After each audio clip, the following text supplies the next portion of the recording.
Isa sa mga pinakamahalagang katuruan at misyon ng Panginoong Hesus, sinabi niya, I came that you might have life and have it abundantly. Have it to the full. Yan po ang kalooban ng Panginoon sa kanyang mga anak, magkaroon ng buhay na masagana, buhay na makulay at masaya. Ang ating pag-aaral ngayon, pinamagatan natin, be happy. Dapat maging masaya ang tao. Salamat, Ama, dahil kayo ay may magandang layunin sa amin. At ngayon, turuan niyo po kami. Makilala namin ang inyong kalooban, maipamuhay ito para sa inyong kaluwalhatian at para sa aming kabutihan. Mangusap kayong may kapangyarihan, lead us unto greater knowledge of you so we can become more like your Son, Jesus. And we pray, Father, that we will hear only your voice. Use your servant only as your footstool.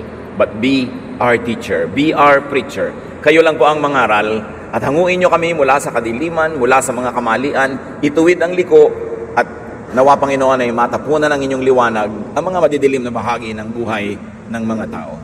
Nawa ang iyong karunungan ay mapasa amin at masunod namin ang iyong kalooban. As we pray, O Lord, and as we prepare our hearts to hear your message for us, may you continue to strengthen our bodies, heal our infirmities, strengthen our spirit, and may our emotions be composed before you. Buuin niyo po, Panginoon, ang mga nasisirang mga loob. Patibayin niyo ang aming pananalig at magpagaling kayo ng mga sakit ng aming espiritu. Dalangin namin ito may kahalo, kasama na mga pagpapasalamat sa inyo. At nawa, Panginoon, mapuri ang inyong pangalan. We praise you, we thank you, and ask you to speak powerfully to us. In the name of Jesus, your Son, our Lord, our Savior. Amen. Why be happy? Bakit kailangang masaya ang tao? Because God wants you happy. God doesn't want you sad. Deuteronomy 30 verse 9, the Lord will be happy to do good things for you. God makes people happy. 1 Samuel 2:1, Hannah prayed, you make me strong and happy, Lord. At alam ni Hannah kung saan nagmumula, kanino nagmumula ang kanyang kaligayahan, at yon ay ang Panginoong Diyos. At kaya at gusto ng Diyos na pasayahin ang tao. God loves happy endings. Sa istorya lang ni Job na napakaraming mga trahedyang nangyari sa kanyang buhay, masaya ang naging wakas. Job 42:10, after Job had prayed for his 3 friends, the Lord made Job twice as rich as he had been before. Kung gaano kalalim ang lusong ng hirap ng kanyang buhay, doon naman ang iniangat at dinoble pa ng Panginoon sa dulo ng kanyang buhay. Because God wants you happy, then be happy. It's imperative. Do it. It's almost like a command. Make yourself happy. Of course, you can make yourself sad kung yun ang pipiliin mong gawin. Pero ba't naman yun ang pipiliin mo? Ang iksi-iksi ng buhay, papalungkutin mo pa. Ang iksi-iksi ng isang 24 oras, tatadtarin mo pa ng mga lungkot. 1 Chronicles 29:9, matapos ang isang fundraising event for the temple that David was making so that his son Solomon could make the temple in his time, David and the people were very happy that so much had been given to the Lord, and they all celebrated. In this case, what was the source of their happiness? Giving to the Lord. And why does giving to the Lord make people happy? Because you complete the cycle of blessing. Pag inobserbahan po natin ang buhay, life is full of cycles. May water cycle, may food cycle, may chemical cycle, ang existence nating lahat. At merong cycle of blessings. How does it work? God gives you. That's one way. That's one half of the circle. But when you give back to God, you complete the circle. Therefore, the latest act of giving comes from you. And God will not let you be the last giver. So God will give to you again so much more than what you gave Him, because God is no man's debtor. Hindi siya papayag na may utang siya at siya pa ang binigyan. So ibabalik niya. At dahil ikaw ngayon ay magbabalik uli sa Panginoon, ibabalik niya uli, kaya walang katapusang cycle of blessing yan. But when God blesses you and you don't return and give back the blessing, the cycle stops. It stops at you. Parang tennis, pag sinerban ka ng bola, hindi mo na ibalik, saserban ka uli, hindi mo na ibalik, saserban ka uli. Pag 3 beses nang hindi mo na ibalik yon, tapos ang laban, wala na. End of game, 0 ang score. The love set, they call. Kaya maraming mga tao, hindi sila masaya kasi matapos silang pasayahin ng Diyos, hindi naman sila nagsusukli ng kasiyahan sa Diyos. So, wala nang kailangan pang ipagpatuloy yung cycle.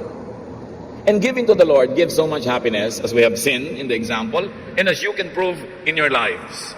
The opposite of that, withholding, brings gloom, sadness, and inner division. Because there's also a part of you that will be grieved when you withhold good things from God and from other people. So make yourself happy by giving to the Lord. 1 Chronicles 29:14. But why should we be happy that we have given you these gifts? They belong to you, and we have only given back what is already yours. Yung palang nakakapagpasaya. Sa inyo naman po talaga yan. Sinoli lang namin yung part of it, not even the whole of it. At yun lang ang tama, yun lang ang logical na gawin ng taong tumatanggap ng pagpapala mula sa Diyos. 1 Chronicles 29:17. But we are happy because everyone has voluntarily given you these things. You know what's in everyone's heart, and you are pleased when people are honest. Ikinalulugod ng Panginoon ang katapatan. Bibigyan ka ng Panginoon ng 100. Ang ibabalik mo lang 10 at the least. Di minatra sa 90. Bibigyan ka uli ni Lord ng 100 dahil nagbalik ka ng 10. Magbibigay ka uli ng 10, edi 180 na yun nasa iyo. Bibigyan ka uli Lord ng 90. Kaya nyo pang sundan sa math? Sundan nyo ng sundan because the more you give to the Lord, the richer you get. Because the Lord will always outgive you. Not only financially, but spiritually, emotionally, in many aspects of life. There are many ways to give to God. And one of that is by giving to our fellow humans. So sinasabi dito ng may kakda, ikinalulugod nyo ang katapatan ng tao. So make yourself happy. Job 29:18. I feel certain that I would live a long and happy life than die in my own bed. Can you imagine this thought? Feeling lang yan. I feel certain that I would live a long and happy life. And whether or not it happens, what matters is while you are thinking and feeling it, you are happy. Pwede mo namang balik na rin. Isipin mo malapit ka nang mamatay, na magkakalasog-lasog kang parang papel, magkakadurog-durog ka. Pero ano magiging feeling mo? Di ba? Lungkot, fear. Ba't yun ang iisipin mo? Napipili mo naman kung anong iisipin. At eksakto man na matupad, yung iniisip mo na maganda, o hindi matupad, at least habang nag-iisip ka, masaya ka. Think positive. Even if things do not turn out as you would have them, at least you're happy while thinking about it. And always hope for the best. Hindi yan pampakonsuelo lang na walang pinangahawakan. Because God is our God and God loves us, we can always hope for the best. Be ready for the worst. That is important. But focus on what is best. Matapos nating maghanda para sa mga posibleng hirap at sakit ng buhay, may naihanda ka na, kalimutan mo na at mag-focus ka na doon sa masaya, sa maganda. Dahil doon nakasalalay ang kaligayahan mo, araw-araw, oras-oras, day by day. So be happy. Job 36:11. And if they obey, they will be successful and happy from then on. What do we get here? Obey God unto happiness. Sumunod ka ng sumunod sa Diyos dahil patungo sa kaligayahan ang pagsunod sa Kanya. At huwag kang tumigil ng kasusunod hanggang hindi ka kakarating sa kaligayahan. Kasi pag tumigil ka, wala kang mararating. Hindi nalulugi ang sumusunod sa Panginoon. Kailangan lang huwag kang tumigil hanggang magbunga yung ginagawa mong tama. You don't plant a seed and dig it to see if it's growing. Give it time. But be patient and trust in the Lord. Psalm 9:14. And I will sing about you at the gate to Zion. I will be happy there because you rescued me. Nakikita natin mga kapatid so far, ang pinagmumula ng mga kaligayahan dito, puro may kinalaman ng Panginoon. Maligaya ka dahil sumusunod ka sa Diyos. Maligaya ka dahil umaasa ka sa Diyos. Maligaya ka dahil pinamamahayan ng Panginoong Diyos ang iyong puso. Ang maraming taong laging lumulungkot, yung ang kaligayahan nila, laging lang itinataya sa kapwa-tao lang. Ang buong buhay, kung isang buong savings pa, itinataya sa taong pwede kang pagtaksilan, pwede kang pagsamantalahan, limutin. Kaya maraming malungkot Kasi ang Diyos ng buhay nila kapwa-tao. Isang kadadali ng kapwa mo tao, kahit mahal na mahal ka at gusto-gusto ka niya, pwede naman siyang mamatay, di wala ka na naman kasama. Mabuti nga sana kung mahal na mahal ka, paano kung buhay na buhay, hindi ka naman minahal. Tapos minahal mo siya ng todo. Ano mangyayari sa'yo? Marami mga tao po mga kapatid, kaya sobrang lungkot. Pinapalitan nila ng kapwa-tao lang yung trono ng Diyos dapat sa kanilang puso. Kaya laging windang, laging malungkot, lagi na lang umiiyak-iyak at wala sa sarili. So you follow God unto happiness. And you also praise God unto happiness. Purihin mo ng purihin ang Panginoon kahit hindi ka masaya sa oras na yun. At makikita mo, bago ka matapos magpuri, umangat na ang kalagayan ng iyong espiritu dahil hindi naman pwedeng magbingi-bingihan ng Diyos sa matapat na pagpupuri sa Kanya. At nagkakaroon tayo ng connection sa Diyos na may likha. Pag tayo ay nagpupuri sa Kanya, something miraculous happens when you praise God. Meanwhile, what is your other choice? E di magreklamo ka sa buhay, magreklamo ka sa Diyos, magreklamo ka ng lahat ng problema mo sa buhay, pero sasaya ka kaya pag yun ang ginawa mo. Psalm 81:1, be happy and shout to God who makes us strong. Shout praises to the God of Jacob. Praising, happiness, attitude, change things. If you cannot change things, change your attitude about that same thing, and your whole perspective will change. Pag hindi nyo kayang baguhin ang mundo, ang baguhin nyo yung attitude. Yung paningin nyo sa mundo, ang ending, sasaya kayo. Dapat kasi ang ending ng ginagawa ng tao, pagsaya. Magne-negosyo ka. Ang ending naman, sobra kang na-stress, sobra kang ng problema. Ba't ka pa nagnegosyo? Magpapasikat kang mabuti, sisikat ka nga. Ang ending naman, hindi ka masaya. Bakit pa? Pero kung sumisikat ka, nagne-negosyo ka, yumayaman ka, at masaya pa yung ending, blessing talaga yan. Ang sukat sa tao, hindi kung gaano karaming pera niya, gaano kalaki ang sweldo niya, gaano kalaki ang savings niya, kundi gaano siya kasaya sa buhay. Because happiness is the primary duty of life. In many democratic constitutions, the pursuit of happiness is even guaranteed by the basic law of the land. And not only the government wants you happy, God wants you happy. Paano nga ba sasaya sa dami ng mintis, hits, and misses ng buhay? Si Solomon, na pinakamarunong sa lahat, nagbigay na ng payo. At dahil naman siguro siyang pinakamarunong, marapat dinggin. Ecclesiastes 9:7, be happy and enjoy eating and drinking. God decided long ago that this is what you should do. Yun namang sobrang mga matataas ang theology, sobrang mga conservative, marunong pa kay Solomon, iibahin pa nila ang reading niyan ang linaw-linaw na nga. Because sometimes it does not agree with your traditional concept of godliness. But Solomon, who was blessed by God with highest and most supreme wisdom, says, you want to be happy? Enjoy simple, available pleasures like food and drink. Bihirang tao naman, yung kahit simpleng pagkain at mainom ay wala. At kung matututunan mong pagkaroon ng kasiyahan sa mga simpleng bagay, mas malaki ang garantiya na sasaya ka. So babawan ang kaligayahan para madaling malusong, madaling maabot, madaling makamit. Pag pinakalalim-lalim mo yan, baka pati ikaw hindi mo masisid, at wala namang willing makisisid sa'yo sa lalim niyan, malulungkot ka lang. Matthew 5:12, sabi ng Panginoon tungkol sa mga kumisay nahihirapan dahil sa imanan ng palataya, be happy and excited. You will have a great reward in heaven. People did the same things to prophets who lived long ago. So kung nagkakaroon ka man ng konting pagtitimpi, sometimes abstention, pagtitiis, dahil yan ang hingi-hingi ng isang makadiyos na pamumuhay, so huwag mo ikalungkot yan, huwag mo ipagreklamo yan, dahil iba yung gantimpala ang naghihintay sa iyo. Count needful sacrifice for godliness as happiness. At yung happiness, hindi man ngayon, edi bukas.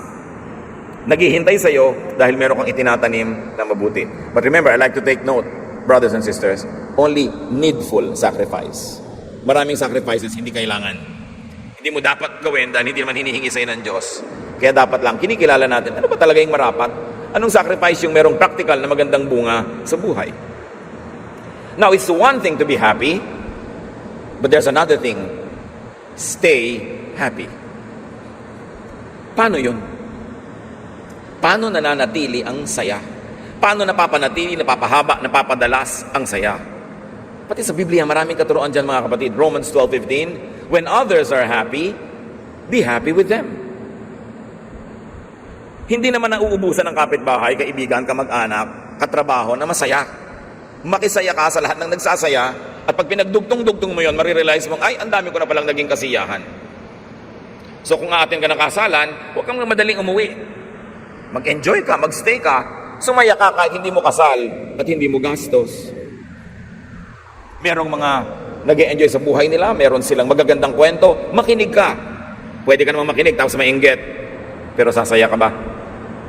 Pero kung nakinig ka tapos nagdiwang ka dahil itong kakilala mo ay umasenso, na-promote, sumikat, nanalo sa isang contest, edi sasaya ka rin kahit hindi ko yung tumakbo sa karera, siya napagod, pero masaya ka rin dahil nakisaya ka. Pero bakit maraming malungkot mga kapatid? Kasi pag may nagtatagumpay, ang inaatupag natin, mainggit. So habang dumadami yung tagumpay niya, mas lumulungkot ka. Sa sobrang materialistic Korean society ngayon, there's a saying in Korea, when your neighbor repairs his house, you begin to have ulcers. Pag may umaasenso sa tabi mo, nakakasakit ka sa inggit dahil sa competition. Isipin nyo kung bawat magtatagumpay yung kamag-anak, kaibigan, kakilala, maiinggit tayo at maiinis. Ang dami nun, lagi kang malungkot. Pero kung makikisaya ka, hindi halos mapapatid ang iyong kaligayahan. Kaya sabi, when others are happy, be happy with them. When you don't have your own happiness, look around you. People have their happiness. Pumunta ka doon at makisaya. Because there is so much source of happiness if only you would look in the right places. 2 Corinthians 2:3, the reason I want to be happy is to make you happy. Sabi ni Paul. There's another key to happiness here. Make others happy so that they can make you happy in return. Mga kapatid, pansinin nyo ito. Kung paano ko gustong pansinin niyo yung cycle of blessing. Pansinin nyo rin that being happy is a ministry. Sabi ni Paul, pinasasaya ko ang sarili ko at gusto kong masaya ako as often as and as much as possible so I can make you happy. Why? Because we cannot give what we do not have. Malungkot kang nanay, paano ka magpapasaya ng anak? Malulungkutin kang teacher, paano sasaya ang klase mo? Malungkot kang leader, anong sigla ang maibibigay mo sa iyong mga tagasunod? Pag may influensya ka sa tao, isipin mo rin, may pananagutan ka maging masaya para sila sumaya. Pasyente ka, dadalawin ka ng mga nagmamahal sa'yo, lalo mong palulungkutin ang sarili mo. Puro daing ang ibibigay mo. Puro mga panaghoy, puro pagpapaawa. Aalis sila ngayon lahat, halos gumagapang sa sahig sa lungkot. Yung sumaya sila dapat dahil dinalaw ka nila, nakaminister ka sa kanila, kahit pa nga may sakit ka.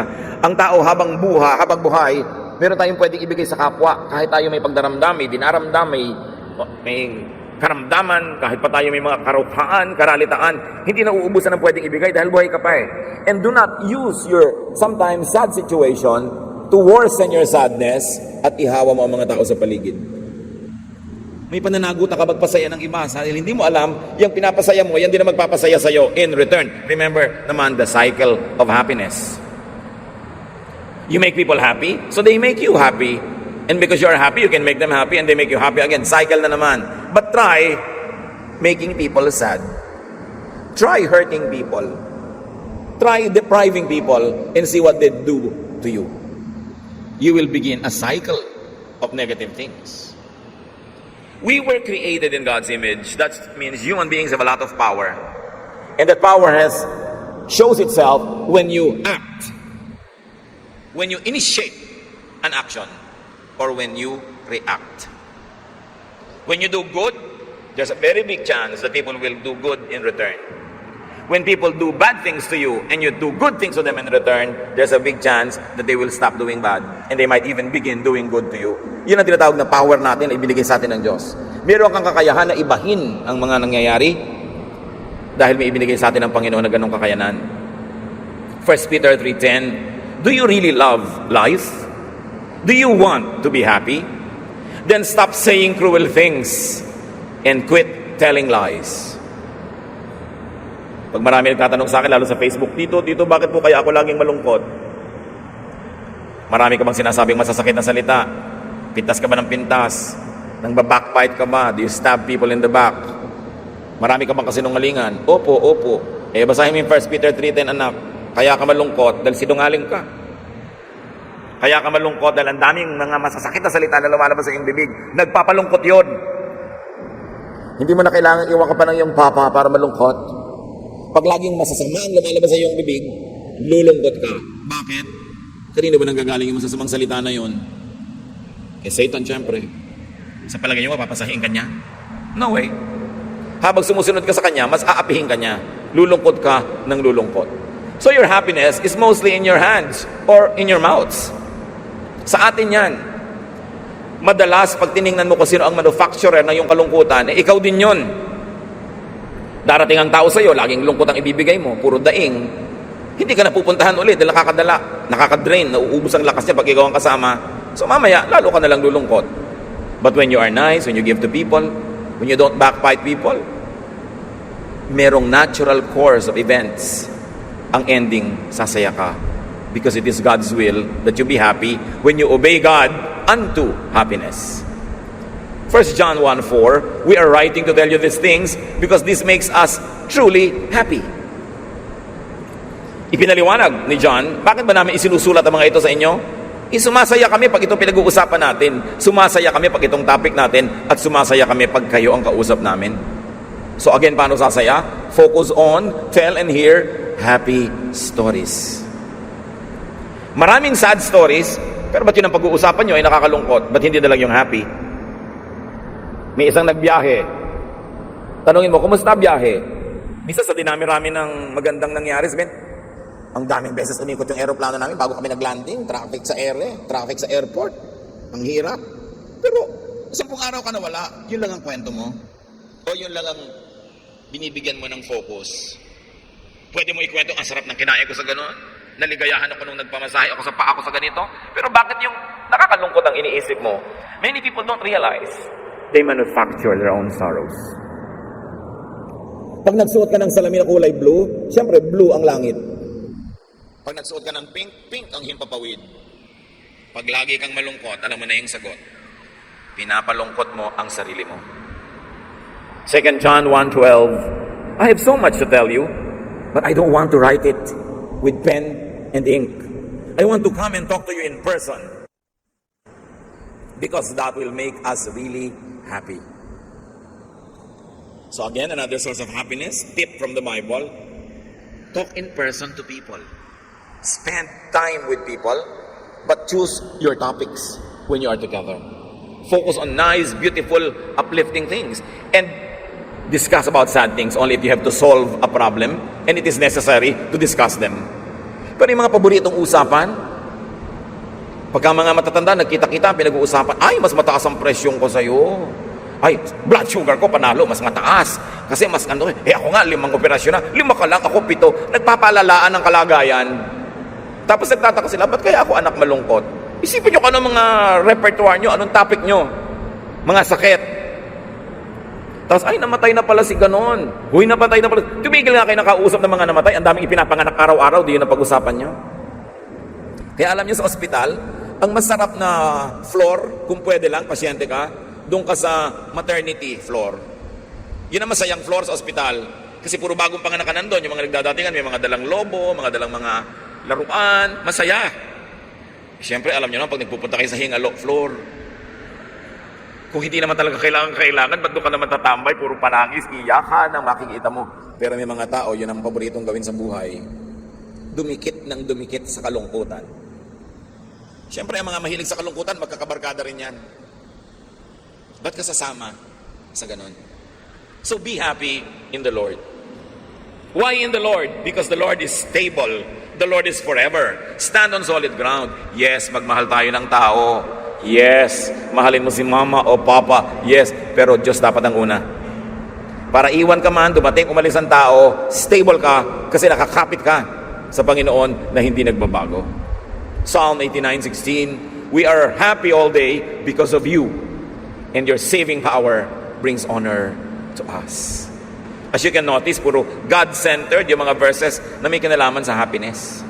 Proverbs 10:28, if you obey the Lord, you will be happy.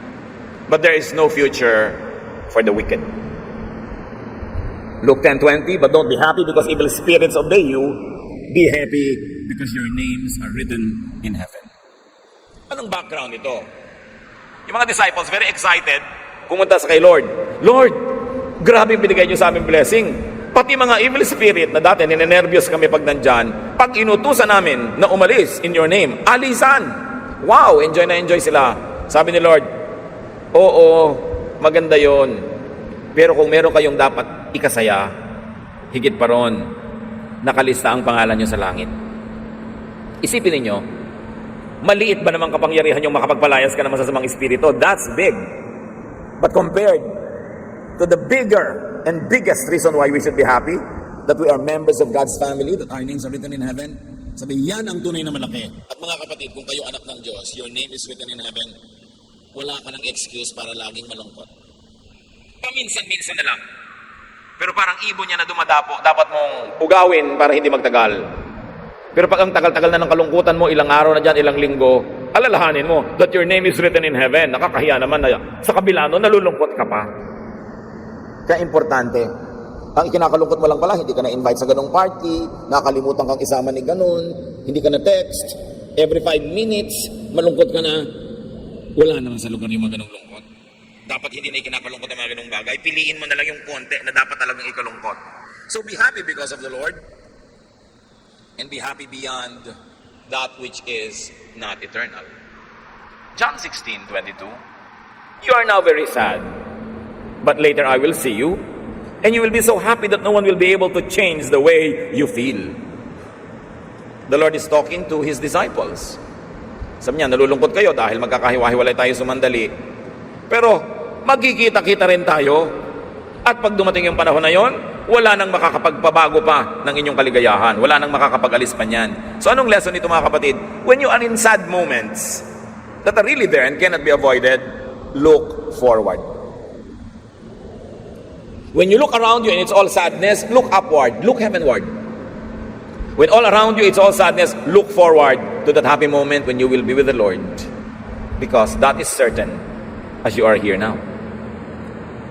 Kung ang present hindi masaya, edi mag-future ka, doon ka tumingin. Ngayon, maraming tao laging malungkot. Bakit? Kasi laging sa past nakatingin. Nung araw, mahirap lang kami, inaapi-api ako ng mga kapitbahay. Nung araw, binubugbog ako ng aking tiya. Nung araw, ganito. Bakit ba lagi mong binabalikan yan? Tapos na nga. Kaya lumulungkot ka. Bakit hindi mo tingnan yung ngayon? O masenso ka na.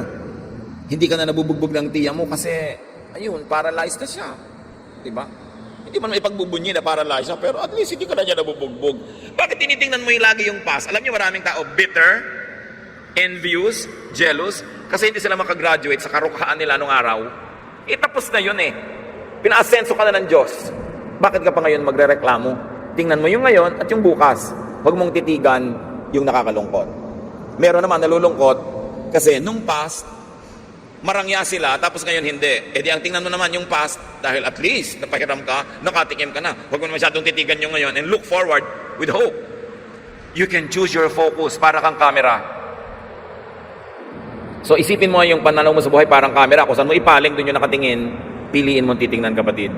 Be happy in practice. And more than that, be happy in the realm of thought. Nasa isip yan eh. Be changed by the renewing of your mind. Sabi ng Romans 12:2. Baguhin mo ang pag-iisip mo at maraming magbabago. Colossians 1:11. His glorious power will make you patient and strong enough to endure anything, and you will be truly happy. Of course, if you want to be happy in righteous relationships. Mga pakikipagkaibigan, pakikipagmabutihan, pakikipag-ibigan na nasa tamang lugar. Proverbs 5:18, be happy with the wife you married when you were young. So don't try to be happy with someone else's wife. Or with a woman who is not your wife, with a partner who belongs legally, righteously to another person. So huwag ka daw mga agaw. Be happy with the wife you married when you were young. Dapat ang tao marunong makontento, binibigyan ka na ng partner, makontento ka na. No return, no exchange. Pag nag-iisip ka pa pala ng return at exchange, magiging discontented ka eh. Kaya ang sabi sa 1 Corinthians 15:33, do not be misled. Bad company corrupts good character. Pinipili ang kasama, pinipili ang kinakasama, at pinipili ang sinasamahan. Dahil madalas yan ang nagbibigay ng lungkot sa ating buhay pag mali ang pinagmumulan ng samahan. Psalm 1:1. Blessed is the one who does not walk in step with the wicked, or stand in the way that sinners take, or sit in the company of mockers. Napakarami ng pwedeng gawin para sumaya, manatiling masaya, at dumami ang kasiyahan. But don't forget to pray for happiness. Pray for it. Psalm 51:8, let me be happy and joyful. You crushed my bones. Now let them celebrate. Ito ay dalangin ng isang gustong makabangon na mula sa kanyang mga kalungkutan. Psalm 68:3, but let your people be happy and celebrate because of you. Si Solomon, anong ginawa niya? Na pwedeng gawin ng marami, search for happiness. Hinahanap din yan. Minsan, basta nalang kumukusang dumadapo, pero hinahanap din. Ecclesiastes 2:3, I wanted to find out what was best for us during the short time we have on this earth.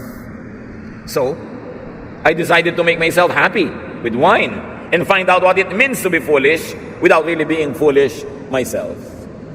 This is academic. Solomon did a lot of social experimentations, even personal experimentations, because he was in search, as a philosopher, he was in search for happiness. Gusto niyang unawain kung ano nagpapasaya, nagpapalungkot sa tao. Pero alam niyo ang kanyang ending? Bukod sa paulit-ulit niyang sinabing, eat and drink, enjoy life with your wife, enjoy the simple things in life, ang sinabi niya sa ending, sabi niya, now, all has been said, all has been heard. This is the heart of the matter. Obey God. Obey His commandments. Because you're going to face Him. Yan ang sinabi niya. Yan ang susi para magkaroon ng kahulugan, kasiyahan ang iyong buhay. Let others be happy. Hindi ka naman sasaya kung naliligiran ka rin ng puro lungkot. Payagan nyo ang inyong kapwang sumaya. Minsan, sa pamilya natin, may sobrang mga dominante. Dominanteng tatay, dominanteng nanay, dominanteng ate o kuya. Hindi na nila hinahayaan yung mga ibang members ng family na maging totoo sa sarili. Na maging masaya in their terms. Idinidikta mo how others should be happy, how they should live their lives. Tigi-tigi sa tayo ng buhay, dapat bawat nilalang ay bigyan ng kalayaang piliin ang kanyang kaligayahan as long as this happiness is not offensive to God. Let others be happy. Let them pursue their dreams. Lalong-lalo sa pagpipiliin ng mapapangasawa sa buhay, parents can be very well-meaning, but really, the choice must be up to the person getting married. Maging sa pag-aaral, kung saan liligaya talaga yung tao, kung saan nakahilig ang kanyang mga talent, doon siya dapat pumunta, hindi doon sa desisyon ng tita dahil siya magbabayad ng matrikula. Well, kung talagang gusto mo maging mabuting tita, bayaran mo ang matrikula pero bigyan mo siya ng layang sundin ang kanyang kaligayahan sa buhay. Napakahalagang hindi natin dinodomina ang kapwa kasi ang Diyos hindi nang dodomina. God gives us such personal freedoms, even free will. So no human being is entitled enough, no matter how generous or protective or loving you are, to dictate upon other people's pursuit of happiness. Let people be happy. Let them be. And make others happy. As we have already discussed. Deuteronomy 15:10, you should be happy to give the poor what they need. Because then the Lord will make you successful in everything you do. Ganun na lamang ang pagiging thoughtful ng Panginoon through Moses. Sabi sa Deuteronomy 24:5, Moses said to Israel, if a man and a woman have been married less than 1 year, he must not be sent off to war or sent away to do forced labor. He must be allowed to stay home for a year and be happy with his wife. Kita nyo yung kabaitan na yan? Pag bagong kasal, hindi exempted sa military service, exempted sa forced labor for the king. Para isang taon ang kulot gata para maging maligaya ang tao. What does that tell us? That God is pro-family. Na kung iisipin natin, kung ikaw ay employer, habang kaya mong ibigay, bigyan mo ng mas maraming day off o mas mahabang off ang mga tao so they have more time with their spouses, with their children, with their loved ones. Yung gera nga, exempted. Yung bagong kasal, gera pa yon. Maging mabuti tayo. Hayaan natin ang mga tao sa paligid natin na sumaya sa piling ng mga gusto nilang kasama. It's a basic human right. 1 Kings 4:20. There were so many people living in Judah and Israel while Solomon was king, and they seemed like grains of sand on a beach. Everyone had enough to eat and drink, and they were happy. Ano yung lesson, mga kapatid?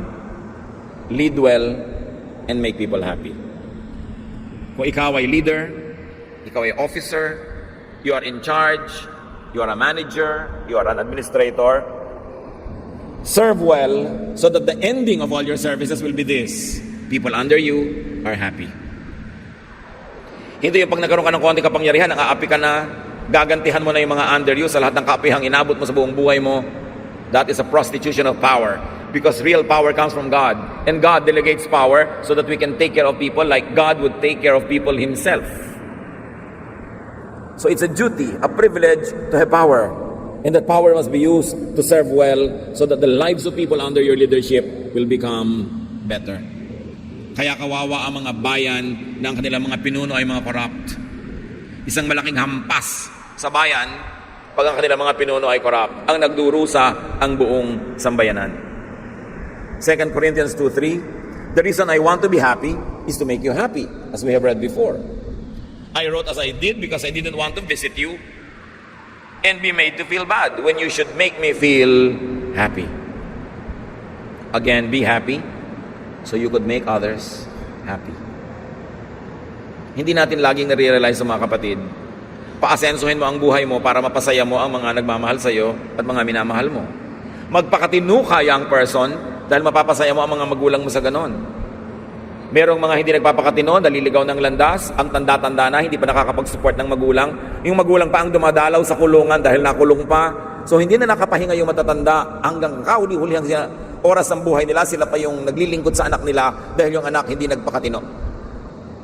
May panahon ay ikaw'y bata, may panahon na ikaw ang binibigyan, pinagpapasensyahan, tinutulungan, pero dapat lalampas ka sa panahon na yon para yung mga tumutulong at nagbibigay sa iyo makagraduate at makapahinga naman dahil ikaw naman ngayon ang bahala sa kanila.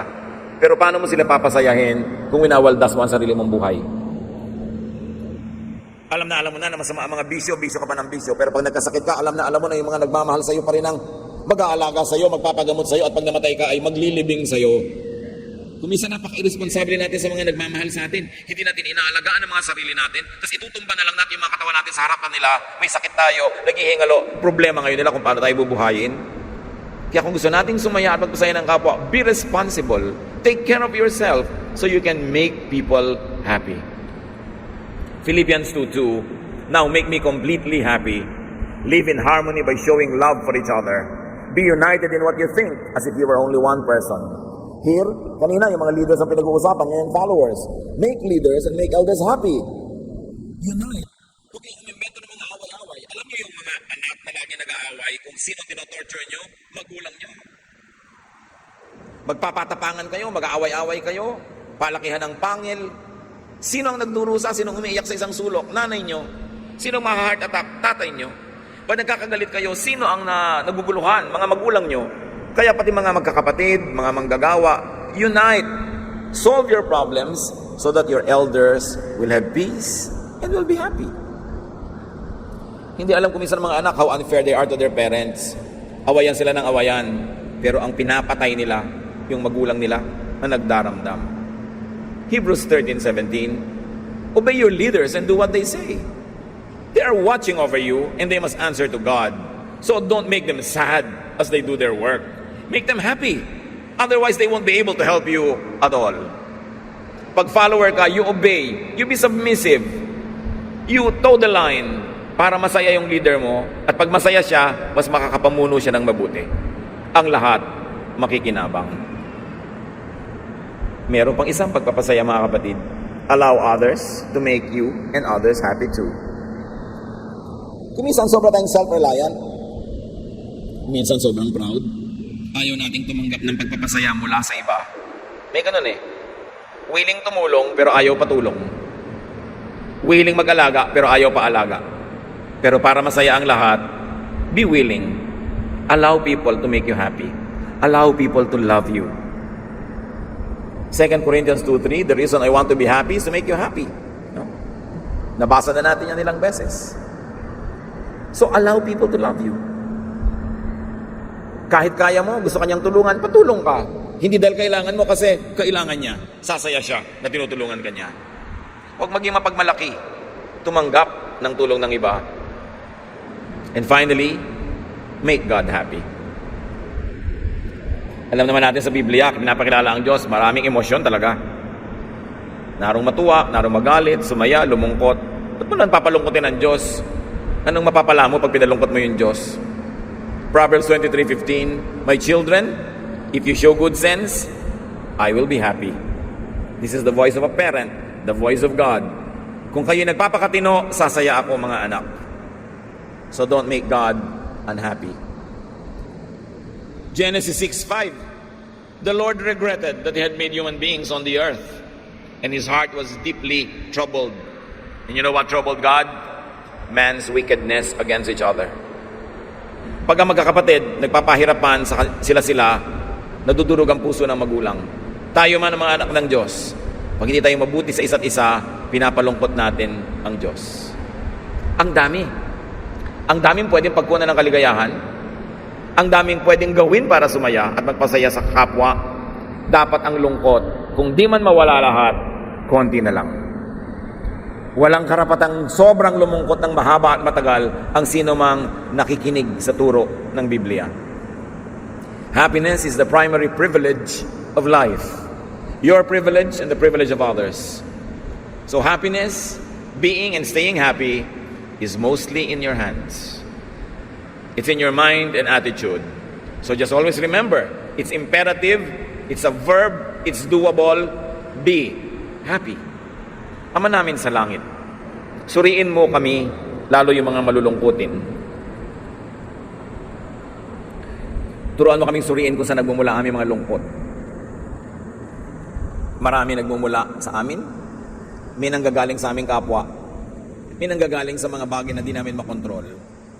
Pero Lord, lahat po ng kaya namin kontrolin, ng aming willpower, ng aming isip, ng aming energy, turuan mo that we put these things under control.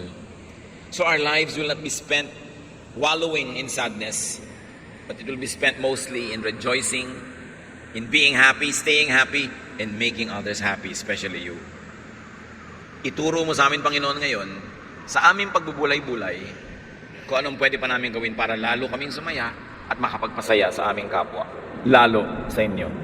Mga kapatid, let's bow our heads before the Lord and silently reflect on a personal application of these many verses we have read. Nawa, Panginoon, makatanda kami ng kahit man lang konti dito. Mabuti kung mas marami, mai-apply namin sa buhay para hindi lang kami ang sumaya, pati rin mga nasa paligid namin. Spend some time in private and silent prayer, and also thank God for His gifts that make you happy.